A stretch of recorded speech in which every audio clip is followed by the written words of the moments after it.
कि आप इतना उड़ रहे हैं, काहे को उड़ रहे हैं, कोई मतलब नहीं बनता है। अब मामला बदल लेते हैं। एक राष्ट्र एक चुनाव।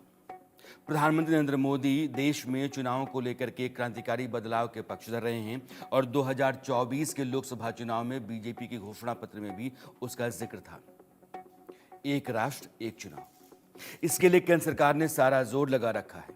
केंद्रीय कानून मंत्री अर्जुन राम मेघवाल ने लोकसभा में एक राष्ट्र एक चुनाव विधेयक पेश किया।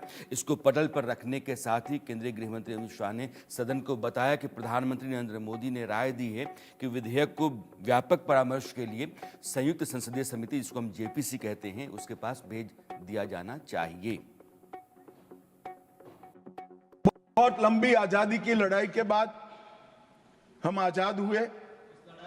जब हम आजाद हुए तब दुनिया भर के कई राजनीतिक पंडितों ने कई आगाहियां की थी कि ये देश बिखर जाएगा, शायद बन ही नहीं पाएगा। कुछ लोगों ने ऐसी आगाही की थी कि यहां डेमोक्रेटिक वैल्यू प्रस्तापित हो ही नहीं पड़ सकते, एकता हो ही नहीं सकती और ये देश आर्थिक रूप से कभी भी आत्मनिर्भर नहीं हो। और आज जब 75 साल के समय के बाद, संविधान को स्वीकार करने के बाद पीछे मुड़कर देखते हैं तो सरदार पटेल का मैं अब धन्यवाद करना चाहता हूं कि सरदार साहब के अथक परिश्रम के कारण आज देश एक होकर मजबूती से दुनिया के सामने खड़ा। मान्यवर, जाहिर है अब जेपीसी का गठन होगा और चूंकि उसमें सदस्यों की भागीदारी दलों के सांसदों की संख्या के आधार पर निर्भर करती है, तो बीजेपी के सदस्यों की संख्या ना सिर्फ अधिक होगी बल्कि अध्यक्ष पद भी वो अपने पास ही रखना चाहेगी। जेपीसी के अंदर परामर्श और विचार के बाद बहुमत के आधार पर सहमति तैयार की जाएगी। उसके बाद कमेटी अपनी जो रिपोर्ट होगी लोकसभा में स्पीकर को सौंपेगी। अगर जेपीसी ने हरी झंडी दिखा दी तो विधेयक संसद में लाया जाएगा। इस विधेयक को कानून बनने में कितनी और कैसी अड़चने हैं, इस पर चर्चा आगे करूंगा। फिलहाल बिल के मसौदे के आधार पर जो बदलाव होने हैं उसको समझते हैं। वैसे लोकसभा में आज जब कानून मंत्री ने विधेयक रखा तो इसे स्वीकार किया, तो लोकसभा ने स्वीकार किया, लेकिन बीजेपी के कई सांसद वोटिंग के समय गायब थे। और ये जो उस समय का फोटो वीडियो है वो आप एक बार देख लीजिए, फिर आगे बढ़ते हैं। इसके पक्ष में हाँ कहें, जो सदस्य विरोध में ना कहें। मेरे विचार में निर्णय ना वालों के पक्ष में हुआ। जी, अब माननीय सदस्य प्लीज आप बैठिए। प्लीज माननीय सदस्य बार दोबारा कराएंगे, रुको एक बार दोबारा कराएंगे। मैं माननीय ये जो दोबारा कराएंगे, दोबारा हुआ तो इलेक्ट्रॉनिकली हुआ और बीजेपी के सांसदों की संख्या, एनडीए के सांसदों की संख्या 269 के आसपास थी। एक देश एक चुनाव के लिए देश की संसद में 129वां संविधान संशोधन बिल पेश किया गया।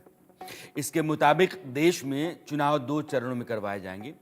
पहले फेज में लोकसभा और विधानसभा चुनाव होंगे और इसके 100 दिन के अंदर स्थानीय चुनाव करवाए जाएंगे।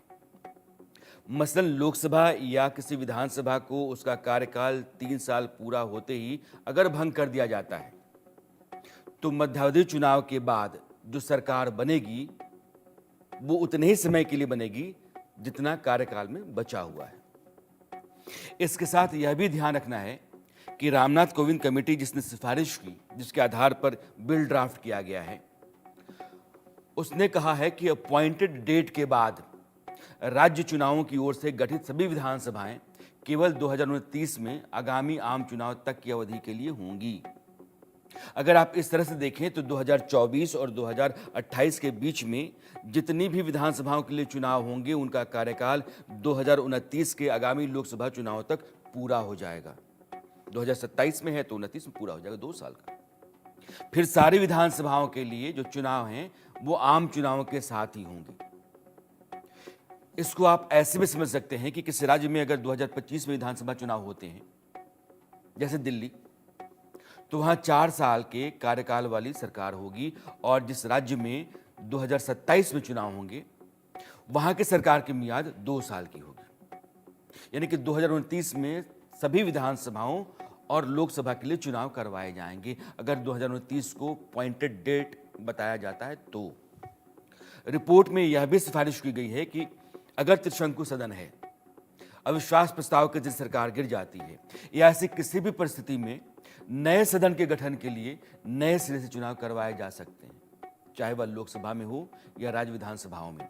यानी कि 2.5 साल में सरकार गिर गई तो जो सरकार बनेगी चुनाव के बाद वो 2.5 साल के लिए होगी। ये स्थिति है। अब